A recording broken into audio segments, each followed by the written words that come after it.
What's going on, guys? It's Cheyenne here, and we are going to talk about the stickiness of the stutter. Let's jump right into it. So, speaking from personal experience, because that's the only experience that I have, for my entire life, any time that I had a quote unquote stuttering event or I wasn't happy about my performance, speaking to girls, speaking to my parents, speaking to the teacher, speaking up in class. Anytime that I stumbled or what I perceived as you screwed that up, Cheyenne. And this is from personal experience. I would spend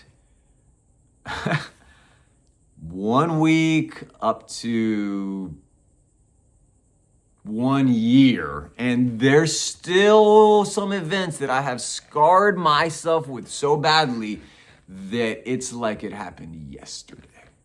I mean, it's still right here. And I know them because the whole class was laughing at me.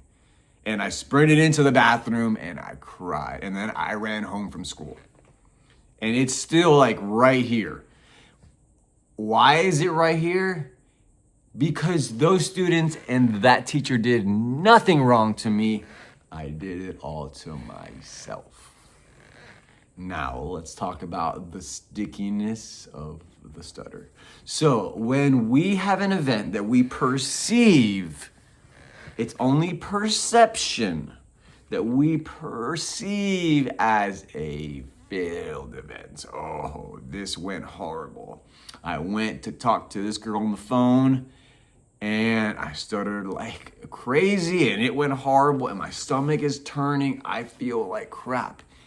Even though she probably liked the stutter and thought it was cute. No, I hate myself. Let's talk about the stickiness. How long do we stay in that state of mind of, oh my God, I ruined it. Everything sucks. Oh God, why can't I just talk right? How long do we stay there? For me, for over 30 years, I stayed there for days. I mean, I would have a stuttering event and then I would stuff my mouth with as much as I could. I mean, I would eat chicken and just rice and beans and fruit roll-ups by the box. And I would eat so much that I would go into a food coma and I would be like, somebody put the cartoons on, I'm about to crash. And I would sleep for over 20 hours sometimes.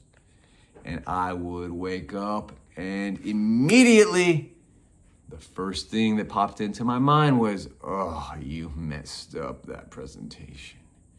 And for 2 more weeks or 2 months, even years at sometimes, I would be hitting myself on the head with the proverbial hammer.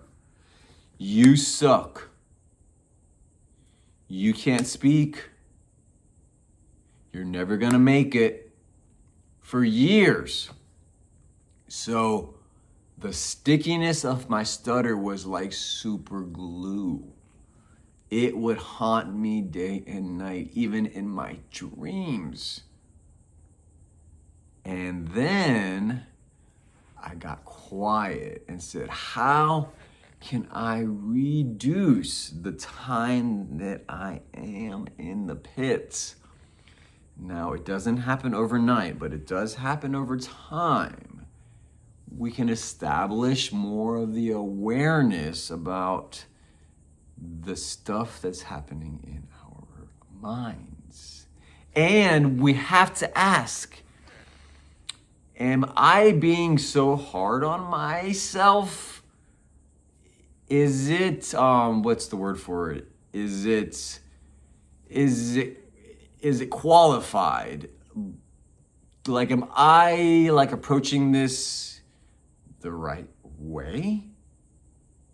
And the answer is absolutely not, because like I always tell us, you have to be your own best friend.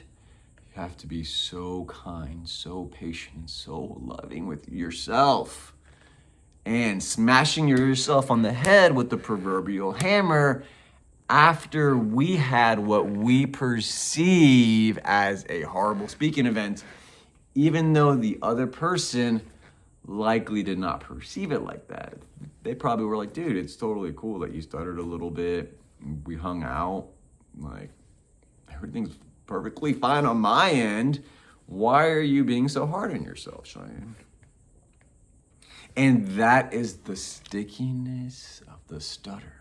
And the goal is not overnight, but over time, to slowly and gently and very kindly make that stutter less sticky. So then you have a little stuttering event. You see, that was kind of like awkward, and like I was at the restaurant and I got stuck, and then I smiled at her and she smiled back at me, and she thought it was kind of cute. And then I said, oh yeah, like I get a little stuck sometimes. And she's like, it's totally okay. Now, suddenly I'm being more playful. And I'm like, yeah, I do stutter. Dude, like, what's the big deal? Everyone's got a lot of issues. And this is my little thing. I'm just, I've been handed this thing. So I start to get more playful. I'm like, I stuttered so bad and it was so awkward. But I'm going to the beach now, and I'm going to go fishing, and I'm going to go skateboarding. Because, whatever, dude. Like, it happens. I've stuttered all my life, dude. Like, it's not going to stop today, bro. Like, come on, dude. Like, and she was kind of cute, and she smiled at me, and I had a little thing with her. And, at the end of the day, it was good interaction. We smiled at each other. Like, she's really cute. I might stop by there again and get her number next time. Or just, slide it over or something, who knows? But the purpose of it is we are slowly loosening the chains of hate.